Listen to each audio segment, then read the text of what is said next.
All right, our last story in this series, when we're talking about author's point of view, is called Our Most Famous Immigrant by Nancy Whitelaw. All right, let's go ahead and read. This is a really cool story. It's about the Statue of Liberty. America's most famous immigrant arrived here in 1885. She was packed in 214 boxes. She was about 10 years old then. America had been waiting 9 years for her. She was the Statue of Liberty. Her story begins long ago in France. It is April 1876. Frederick Auguste Bartholdi, a French sculptor, has a problem. He has been commissioned, or asked, by giving someone money to complete a statue as a gift from France to America for America's 100th birthday. July 4th, he mutters over and over. It can't be done. Plaster dust swirls through the air around the partly finished statue. Gobs of wet plaster fall in heaps on the floor below it. Workmen climb up and down the scaffolds, hauling pails of materials and tools. Wow, this seems like it was a lot of work. The noise is deafening. It's so loud it could make you deafening. Men are shouting directions. Saws are rasping at ragged edges. Mallets are clanging copper sheets into molds. Hammers are nailing wood strips together. An idea comes to Bartholdi. I'll finish the arm and the torch. I'll send them in time for the 4th of July, so the Americans can at least imagine the whole statue. This is no small present. The hand alone is 16 feet high. Wow, this is a huge statue. Here we have our sidebar. Don't forget our text features that tells us Frederick Auguste Bartholdi visited the United States and chose the place where the Statue of Liberty would stand. When the arm and torch finally are completed, Bartholdi has them shipped to the Philadelphia World's Fair. The Americans are amazed and delighted. The sculptor feels some relief that his art is appreciated. But he still has a great deal of work to do, finish building the world's largest statue.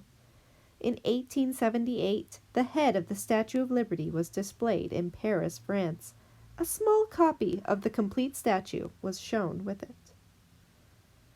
Oh, there's the Statue of Liberty. She used to be brown because she's made of copper. Finally, in 1884, she stands tall and proud. She looks over the rooftops of Paris, France. She stays there until January 1885, while the Americans build a pedestal for her. That's like a stand. Then Bartholdi orders his crew to dismantle the statue and pack her into boxes.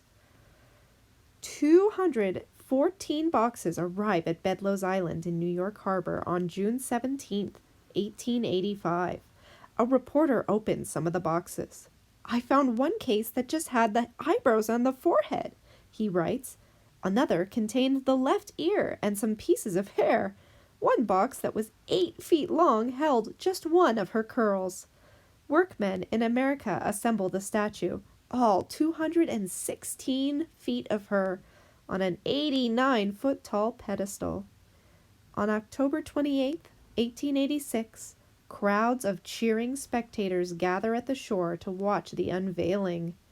The 300 boats in the harbor clear a path for the statue for President Grover Cleveland and his party.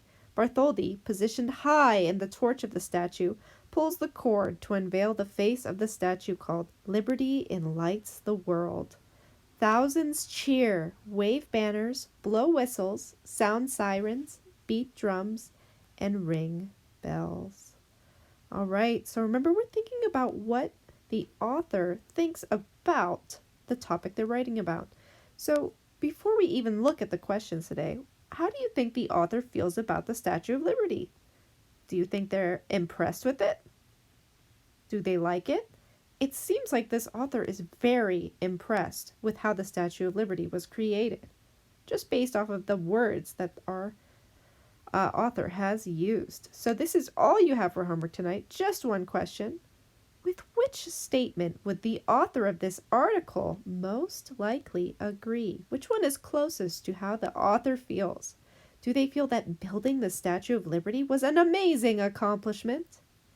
Do they feel that the sculptor Frederick August Bartholdi was not a patient man? Did they feel that Americans did not appreciate the statue as much as they should have? Or D, the Statue of Liberty cost too much money to make? Well, I'm going to eliminate one. Which one do you think definitely is not how the author feels? I think D is absolutely not how the author feels.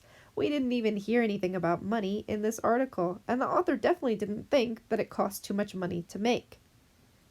Okay? And I would say C is definitely also not correct.